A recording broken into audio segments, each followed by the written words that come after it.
আমার মনে হয় যে এরা অপেক্ষা করবে এইসব গরিব এবং এই সকলেই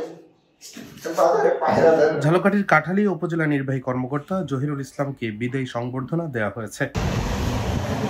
কাঠালিয়া প্রেস ক্লাব মিলনায়তনে সোমবার সকাল 10টায় উপজেলা নির্বাহী কর্মকর্তা জহিরুল ইসলামকে সংবর্ধনা দেওয়া হয়। প্রেস ক্লাবের সভাপতি মোহাম্মদ মাসুদুল আলমের সভাপতিত্বে বক্তব্য রাখেন ক্লাবের সাধারণ সম্পাদক মোহাম্মদ শহীদুল আলম, সহসভাপতি মোহাম্মদ ফয়সাল আহমেদ মিঠু, নির্বাহী সদস্য মোহাম্মদ মহসিন খান, মোহাম্মদ সিরাজুল ইসলাম রনি, ক্রীড়া ও সাংস্কৃতিক বিষয়ক সম্পাদক মাওলানা খায়রুল আমিন সগীর সহ আরো অনেকে। অনুষ্ঠান শেষে বিদায়ী ইউএনও কে ফুল দিয়ে সংবর্ধনা দেওয়া হয়। কঠিন সময় গেছে, কারণ আমাদের যেমন কয়েকটা দপ্তরই খালি, এসিলেন্ট নেই, সেই এসিলেন্টের দপ্তর।